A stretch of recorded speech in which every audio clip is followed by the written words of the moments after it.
A Pokemon's typing is one of the most fundamental things about it. It's why a level 1 Sandshrew takes the same amount of damage from Miraidon's Electro Drift as a level 100 Arceus Ground. It's why Terastilization is such a source of controversy. So as per a suggestion from the patrons, today we are looking into a thoroughly unique subset of moves, those that change type, whether one's own or the opponent's. As theoretically impactful as these moves can be, with the potentially drastic impact of change type, it must be said, these moves aren't actually seen that much. Sure, they might just be underrated, but before we can look into that, we have to ask, do these moves actually have merit that's being overlooked? Or in other words, are the moves that change a Pokemon's type even good? And for this video, we're using the list of moves that change the Pokemon's type from Bulbapedia, as seen here. But before we start, this video is sponsored by Factor. If you're anything like us at FSG, you probably lead a very busy life, whether it be work or other obligations. Who has time to add further stress to your day prepping, cooking, and cleaning when it comes to your food? And takeout is too expensive. Why not enjoy your food stress-free by ordering a box from Factor? All of Factor's meals are chef-crafted, dietitian-approved, and come from a weekly menu of 35 options. They are pre-cooked and ready to eat right out the microwave after just 2 minutes. They may be pre-cooked, but they are never frozen, so they are way better than frozen TV dinners. You get to choose from a bunch of different meal plans from Calorie Smart, Protein Plus, and of course, Veggie and Vegan. In fact, over all of 2024, Factor sent me lots of meals that were quick, efficient, and above all else, delicious. They even sent me drinks like plant-based coffee protein shakes, apple beet ginger drinks, and my favorite, mango smoothies. And the best part, it's way cheaper than eating takeout. Don't fall into the overpriced takeout trap. With Factor, you get the convenience of takeout as it's delivered straight to your door, but at a much more affordable price. So what are you waiting for? Eat stress-free. Head to factor75.com or click the link in the description below or scan my QR code and use my code FALSEJAN50 to get 50% off plus free shipping on your first Factor box. That's code FALSEJAN50 at factor75.com to get 50% off plus free shipping on your first box.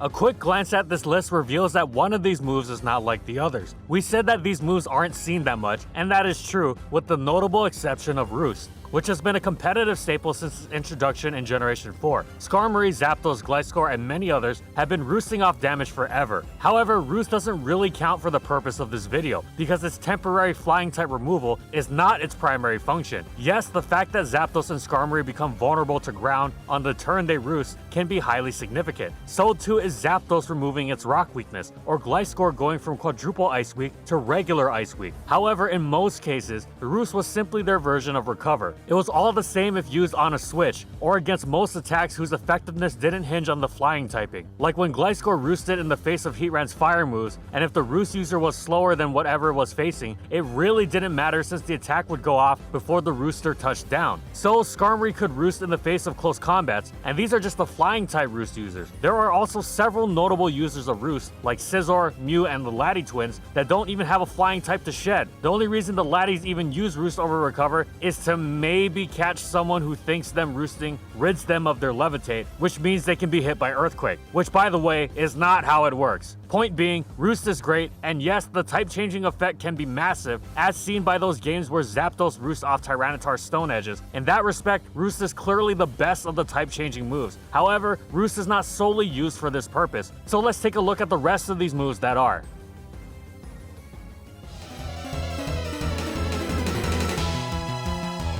The most common non-Roost move on this list is the type copying effect of, well, Reflect type. Introduced in Generation 5, it saw some use on Starmie and Latias, as well as Mega Latias in Gen 6. These Pokemon packed important defensive presence against the likes of Keldeo, but were eternally plagued by the Pursuit Tyranitar that Keldeo so often came supported with. Reflect type was the one way they could well and truly be safe against it more often than not. As a bonus, they even gained Leftovers recovery by virtue of copying Rock and Dark typing. As a opposed to having lefties cancelled out by Tyranitar's Sandstorm as they normally would. Furthermore, Starmie could also use Reflect type to completely dominate the Ferrothorn it normally feared, allowing it to rapid spin as intended without being thwarted by such a common hazard setter, while Latias could use the Reflect type to aid its Calm Mind sweeps, unbothered by Leech Seed. Being able to copy the opponent's typing could be all sorts of useful in removing various weaknesses, say Starmie against Breloom or Latias against Clefable. But first and foremost, Reflect type was used to deal with the game-breaking hinders that was the Pursuit factor. The problem? Reflect type is inconsistent. The initial turn of surprise that Tyranitar has upon seeing a Reflect type pop up in its face is short-lived. There are many cases of Reflect type Starmie and Latias getting absolutely obliterated by Tyranitar, who are wise to their operation and use superpower as they Reflect type. After such an occurrence, Reflect type mysteriously disappears from usage for some time until someone else eventually gets the same idea and the same thing happens to them, and so it goes on, doomed to be one of those moves that seems underrated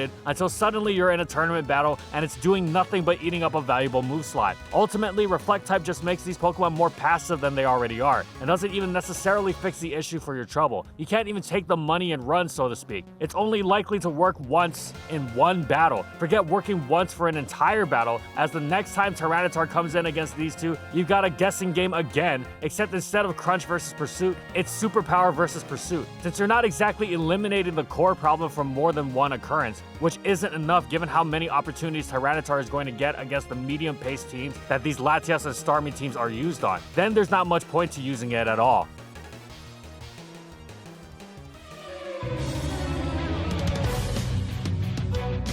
The rest of the moves that change the user's type are varying states of useless. For those who don't know what Conversion does whatever is listed here because they couldn't make up their mind. And Conversion 2 changes your type to a random type that resists the last move that you were hit with. Oh sure, there's potential, it's just never really lived up to. Conversion briefly had its moment in the spotlight in early Generation 7, when it was with Z Conversion that, fittingly, Porygon Z found an actual niche in OU and got it spectacularly banned from OU. Of course, it wasn't just Conversion delivering on the promise of giving Porygon Z an actual stab move, or in general, the idea of changing a Pokemon's type way before Terastilization, whether for defensive or offensive purposes, or in many cases, both. That part was the unfulfilled potential. Conversion has been around since Generation 1 after all, in various guises that made it unusable in the first 5, but even upon being buffed into its modern application in Gen 6, it wasn't used, because the effect isn't that game-breaking, especially if you're taking a move slot and a turn to use it, since it goes away once you switch out. That still applies to PZ, of course, but it's much easier to get the most out of it when the one-time boost of Z Conversion means you have to commit to staying in and going for it anyway. And when the boost is +1 across the board, suddenly you have a brutally frightening sweeper that often won't even need to switch. Still, that was a Z move exception. Neither Conversion proper, nor Conversion 2 for that matter, are putting in any sort of work. The idea of the latter, where your type becomes resistant or immune to the type of the last move the opponent has used, sounds cool, but is far too random and convoluted to actually work.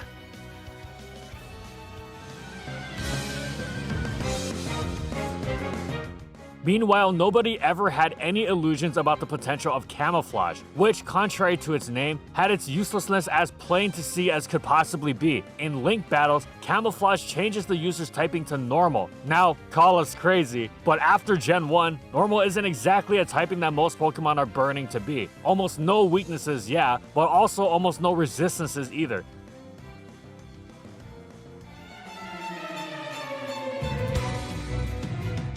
Furthermore, Transform seems great. Hey, let's use the opponent's Pokemon against them, and that is very much the case for when Ditto can transform immediately upon switching in thanks to its ability. However, there's a good reason Ditto wasn't used at all until it got Imposter in Black and White 2. The turn it takes to transform is too game-breaking, and additionally, Ditto is a complete non-Pokemon before it transforms, making it truly impossible to pull off. However, even other Pokemon that can use it, like Mew and Smeargle, almost never actually do, because the inherent nature of the whole affair is unreliable by virtue of being reliant on what your opponent is doing.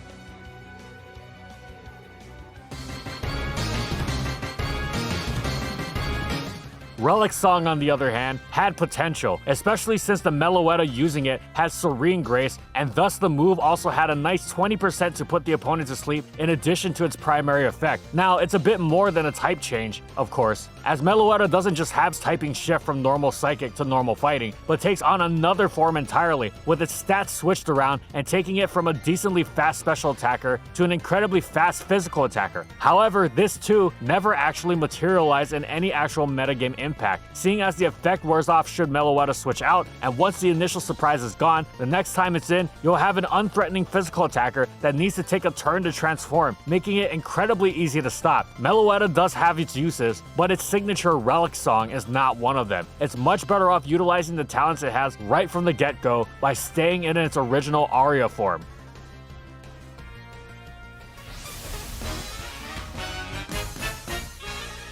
Finally, we've got a pair of powerful attacking moves that are so strong that they apparently short-circuit the user's ability to continuously use them as stab. First up is signature move, Double Shock, which is basically an electric-type close combat that can only be used by electrics. This ties into its primary drawback, which is to remove the electric typing from the user after the initial use. Seeing as Double Shock can only be used by electric types, a Palmot that has used the move has lost its electric typing and thus its ability to use Double Shock. Now, this can definitely be an issue, but Palmot generally makes it work. First off, it's got an excellent secondary fighting stat, so it's hardly left wanting for coverage or power. Second off, Double Shock stings pretty hard. If it lands a big hit, the damage is generally done, and if it doesn't land a big hit to begin with, it's hardly a loss. Third off, Palmot is an offensive Pokemon not exactly designed for staying in for prolonged periods of time anyway. Only being able to use a stab move once before having to switch out is hardly unique to it. Sure, it may be forced to a little more, but ultimately, it's the same type of hit and run playstyle that hard hitters have been employing for generations. So Double Shock holds a bit of an interesting position relative to its brethren. Its changing of its user's typing is not desirable, instead a consequence of using a powerful move. However, in spite of this, it is still a great move that Palmot rocks to success. Similar to Double Shock is the fire type Burn Up, which operates on the same premise. It can only be used by fires, and after its use, the user of the move loses its fire typing, meaning it can no longer use Burn Up without switching out and coming back in. Burn Up is even stronger than Double Shock, coming in at a stunning 130 base power on its initial turn, and it's basically a 100% accurate overheat. Now, if Double Shock works for Palmot, why wouldn't Burn Up work for Moltres? Simple, because Moltres has alternatives, including, yes, overheat. It is a move that is similar in how it discourages repeated use thanks to the harsh -2 slashing of the special attack stat, but it doesn't outright make it impossible. Even a -2 overheat from something as strong as Moltres can be effective in finishing opponents off. You don't want to lock yourself out of Fire Stab. The idea of using Burn Up for the initial overheat without incurring the drop so you can still threaten with Hurricane after is too precise and convoluted to really work. If you want to use Hurricane, you can just use Hurricane without having to make concessions in the battle by virtue of your Fire Stab being a one and done deal. The idea of removing the fire typing defensively seems interesting, but again, too specific. You are not consistently going to have situations where Moltres burns up in front of a water type so as to remove its weaknesses. More often, you'd probably just want to Hurricane. You definitely wouldn't want to put yourself in silly situations like using Burn Up to KO something and then having a fire weak Pokemon set up in front of you because you can't hit them, even though a -2 overheat would still blow them to smithereens. To say nothing of how strong Moltres is with just Fire Blast or even Flamethrower. Maybe if Burn Up had more power going for it, or if the removed fire typing meant reduced Stealth Rock impact upon switching back in. Alas, as it stands now, it's just a worse overheat. It was a similar story in doubles. Flare Blitz was Arcanine's preferred attack in Gen 7, with Snarl support sets liking Flamethrower, but the immense power of Burn Up meant it was an option on Firium Z sets, since Infernal Overdrive meant you wouldn't lose the fire typing and effectively got to throw out the nuclear option twice before the drawback kicked in. The thing is though, Overheat did the exact same thing. 195 base power with Firium Z and all, minus the whole locking you out of your Fire Stab and unable to hit Kartana part.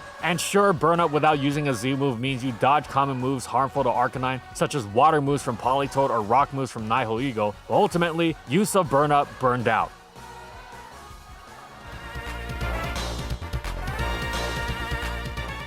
Now for the other side of the coin, those moves that change the opponent's type. This side of the coin is much less populated, but the interest remains. Changing one's own typing is generally unreliable. What happens when you mess with the opponents? Do you pull the rug out from under the foundation they rely on and take advantage? We'll start with Soak, which turns the opponent into a pure water type. This brings all sorts of possibilities. You can take away a Pokemon's stab, you can make it vulnerable to passive damage that it might normally be immune to, like Leech Seed, Burn, Toxic, or Sand, and most impactfully of all, you can inflict upon it an unexpected weakness. Sure, being water, it's only weak to electric and grass, but those are hardly shabby attacking types. Suddenly, smacking something super effectively with your Thunderbolt or Wood Hammer is enormous. Funnily enough, you could theoretically also soak a Palmot and make it unable to hit your water type with Double Shock at all. However, we're talking general use, and the greatest application of Soak is definitely going to be taking advantage of those weaknesses. The other uses, while nice, are generally not going to be as impactful. So here's the problem. The Pokemon that get access to Soak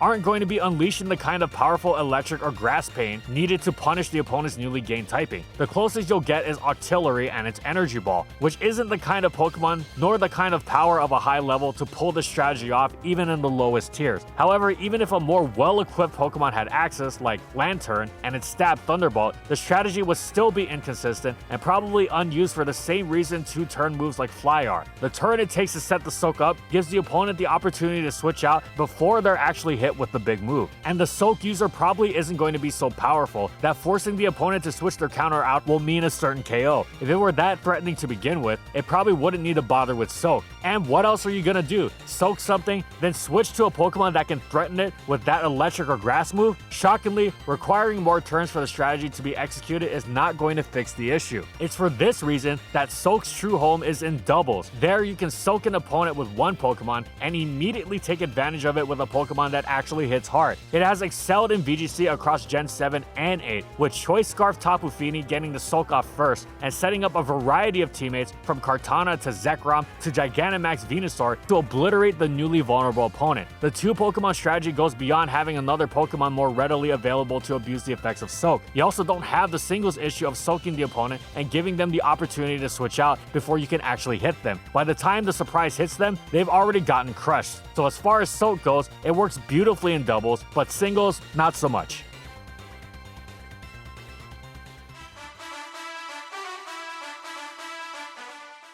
Hatterene's Magic Powder, which turns the opponent into a pure Psychic type, is similarly flawed, but the frustrating part is, had the move been introduced earlier, it could have had real potential in tandem with the Pursuit teammate. You know that whole thing where the Soak Pokemon can just switch out before you hit its new weak points? Yeah, that doesn't work against Pursuit. Inflicting a Dark weakness would have been quite the weapon. Pokemon that already were Dark weak, or even Dark neutral, were regularly terrified of Pursuit. So to be able to increase that number would have surely found at least some use. However, Magic Powder was introduced after Pursuit was, to use the parlance of our times, yeeted from the game, and thus it soaks in its own obscurity.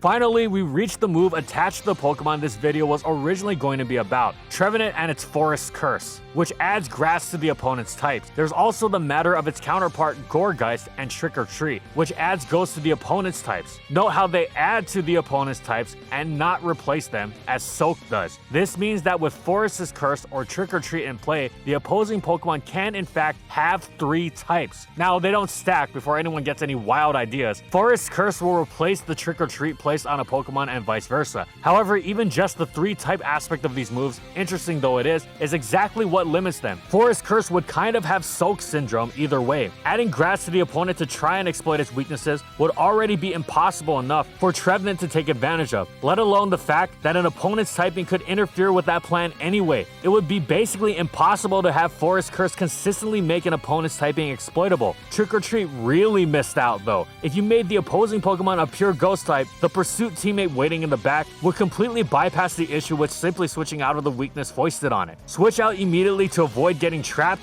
Well, now you might just be playing into Gourgeist's hands, or whatever it has. But no, this isn't something you can consistently take advantage of. It doesn't help that Gourgeist is a flawed Pokemon in its own right, and so it goes. And that's it. So the answer to how good were moves that change typing actually is, well, not great. Not the ones that are used solely for that purpose, of course, which basically means Roost notwithstanding. As much as some of them have potential, from Porygon Z's Z conversion to an occasional appearance of Reflect type, most of them fail to live up to their promise, and the users of the moves don't help, in many cases, but they're just not that strong by design to begin with, or in the case of Soak, they're geared more towards doubles. With how insane Terastilization is though, maybe it's a good thing that these moves aren't more effective. But we want to know what you think. What do you think of moves that change types? Would you buff them or keep it as is? Whatever it is, let us know. Thanks for watching everyone, and thank you so much to the patrons for continued support of our videos and for voting for Trevnet and thus this video for this month's patron pick.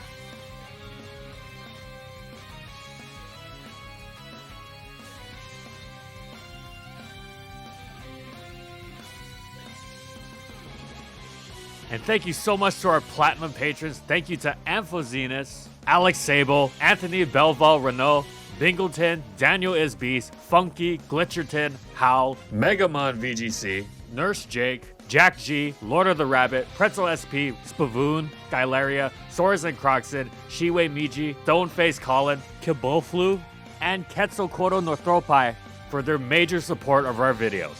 And as always, if you like the video and you want to see more, be sure to subscribe to False Swipe Gaming for more weekly Pokemon content, and follow my crew on these social media platforms. And that's all I got. See you next time, everyone.